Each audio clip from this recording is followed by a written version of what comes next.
Assalamualaikum warahmatullahi wabarakatuh. Perkenalkan, nama saya Adzer Diansyah, NIM 24090071. Sini saya akan mempresentasikan hasil project UAS data mining.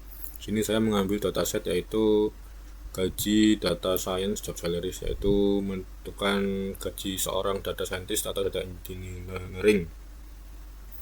Latar belakang dari dataset ini itu adalah pertumbuhan industri global yang membuat gaji seorang data scientist atau data engineering itu dipengaruhi oleh banyak hal, tidak selalu mudah, tidak gampang mudah ditebak.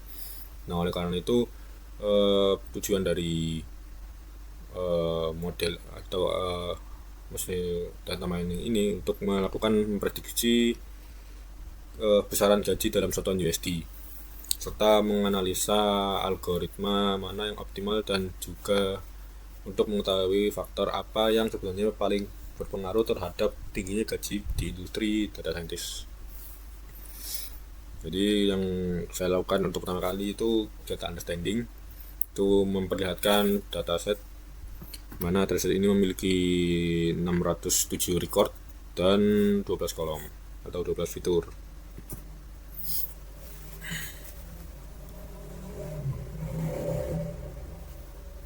Lalu saya mengecek apakah ada yang kosong, dan tidak ada yang kosong, tidak ada yang missing value. Untuk datanya bersih dari missing value. Lalu sini saya menampilkan sedikit visual untuk distribusi gaji dari profesi data dalam USD. Untuk gaji yang 100.000 USD per tahun itu ada sekitar 80 pegawai. Itu gaji tertinggi. Maksudnya frekuensi tertinggi ada di gaji 100.000 per tahun.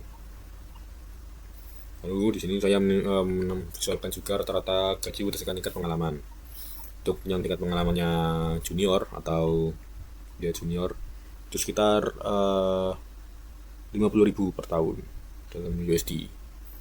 Untuk yang middle atau intermediate ada di sekitar ya 80.000 per tahun. Untuk yang senior sekitar 148.000 mungkin. Untuk yang direktur jadi sekitar 200.000 per tahun dalam USD. Lalu untuk proporsi perusahaan sini, untuk ukuran perusahaan medium, jumlah pegawainya bisa mencapai lebih dari 300 orang. Lalu setelah data understanding, saya membuat data preparation, yaitu pertama saya seleksi fitur. Saya membuang fitur-fitur yang tidak digunakan atau tidak relevan, seperti salary currency atau gaji dalam mata uang negaranya. Karena di sini saya menggunakan currency USD, karena saya menetapkan currency USD itu sebagai targetnya. Lalu saya membuang employment resident, yaitu tempat tinggal pekerjanya. Saya juga buang karena tidak berpengaruh.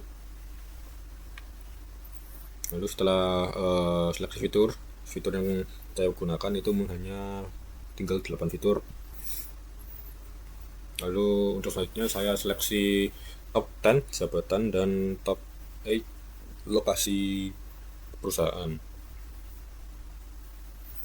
Untuk data yang di luar 10 ini akan menjadi another atau yang lain-lain. Untuk selanjutnya ini sama. Lalu saya cek lagi apakah ada missing value. Kalau tidak ada, nol semua, aman dari missing value.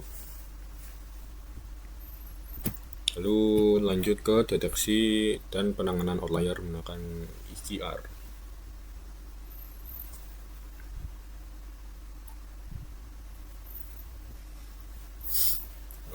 Di tahap ECR ini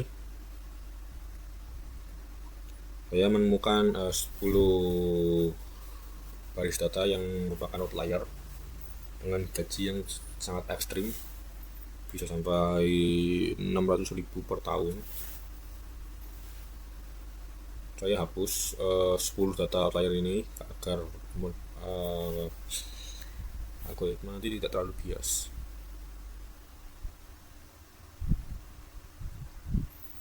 Ini setelah dihapus jadi 597 data.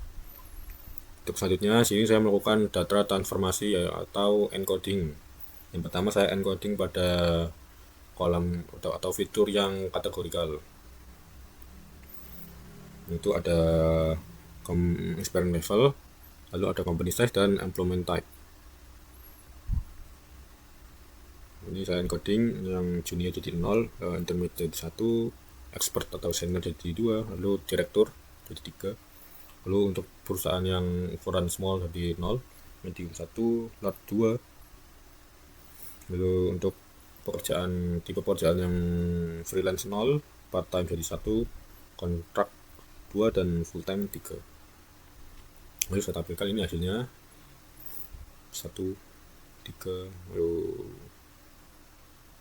company size jadi 2. Setelah encoding saya melakukan splitting dan normalisasi data. Ini saya memecah dataset menjadi 80 untuk data training dan 20% untuk data tes.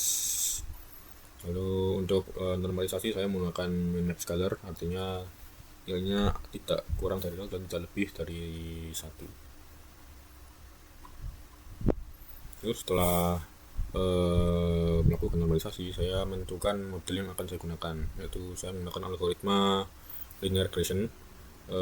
Tujuan kenapa saya memilih ini karena saya mau mencari apakah faktor penentu gaji itu bersifat linear, misalnya apakah pengalaman kerja itu berpengaruh pada kenaikan gaji secara stabil itu. Lalu untuk yang algoritma kedua saya menggunakan random forest, karena di dunia kerja itu biasanya kenaikan gaji tidak mulu-mulu tentang experience atau pengalaman, bisa saja karena orang tersebut itu sangat berkompeten di bidangnya, jadi bisa saja tidak melulu tentang pengalaman kerja. Maka jika pengalamannya lama maka gajinya tinggi, tidak melulu seperti itu. Maka saya gunakan random forest untuk mencari pola-pola rumit yang non linear. Jadi setelah pemodelan kita lanjut ke bagian evaluasi. Untuk dievaluasi untuk skor my atau mean absolute error di linear regression itu sekitar 28.000 USD.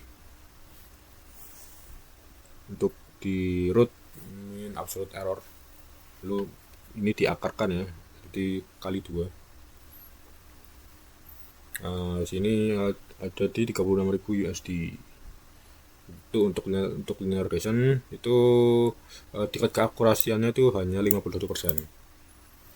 Lalu di bagian forest untuk mean absolute error ada di 30.000 USD. Lalu untuk root atau akar dari mean absolute error itu ada di 39.000 USD. Lalu untuk tingkat keakuratannya ada di 42% untuk random forest. Random forest ini lebih kecil ya dari hasil akurasinya. Lalu sini saya menampilkan 10 fitur yang paling berpengaruh. Itu ada company location, karena saya targetnya di USD ya, karena itu jadi fitur ini sangat berpengaruh. Lalu yang berpengaruh kedua itu ada experience level. Jadi di sini cukup linear ya antara kenaikan gaji dan tingkat pengalaman.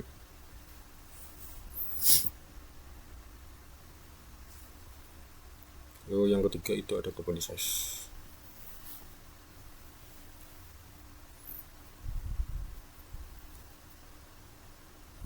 Lalu kesimpulan dari dataset ini yaitu dataset